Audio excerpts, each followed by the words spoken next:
Hey, what's up? I'm Mark Terbolini, and in this video I want to give an update on what's going on with the property right now. So I did have a leak with the new roof that I put on this patio cover right here, and they did find the leak. They actually had to cut out sections of it to try and find it, and water was coming down here and over here, and I think they narrowed it down to where it is, but they have to wait to fix it because whatever sealer they're using needs to stay at a certain temperature for like 24 hours or something like that. So it needs to stay like above 60, 65 degrees overnight so it cures properly.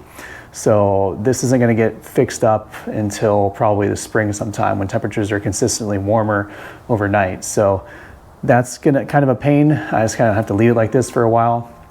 And I have Airbnb guests here coming in and out, but I have a person who's staying for like, I don't know, like 5 months, like a long time.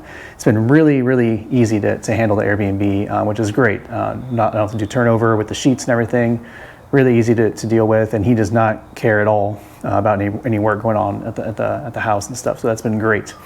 I had a major ice storm come through last couple days, and I have this tree right here that is fallen over.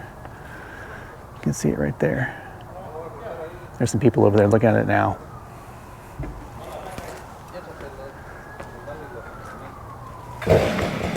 We're actually working on it right now.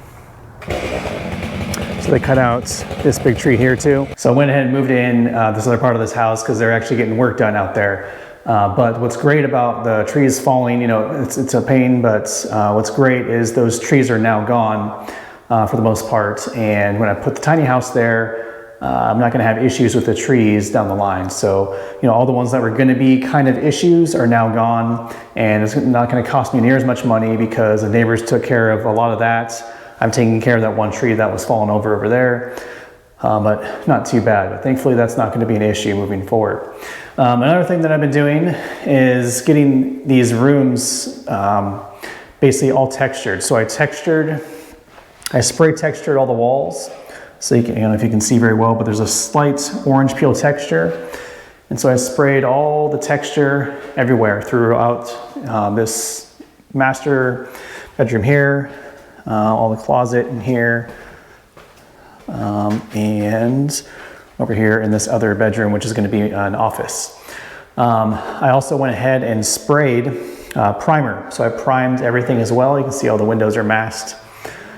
So everything is primed and ready to go for a final coat of paint. And what I'm going to do is do white on the ceiling and kind of like a grayish on the wall. So it's going to be slightly different, but pretty close in color, but just a slight difference.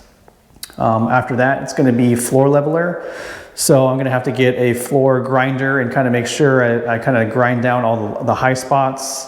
And then I'm going to pour probably a couple layers of floor leveler in here, get that going. And then in here, I'm gonna have my contractor come over and help me get the shower kind of ready, the vanity, plumbing. And at that point, it's gonna be, for the most part, you know, flooring, baseboards. I'm ordering the doors right now. They're supposed to go in here. So things are starting to kind of move along, and it's cool to see kind of a final product to some degree, you know, with the paint and the texture on here. It really kind of makes it feel like it's kind of moving in the right direction. So, you know, a lot more things to come, but I also kind of want to share an update with where everything's at. And if you like this content, be sure to like and subscribe, and I'll see you in the next video.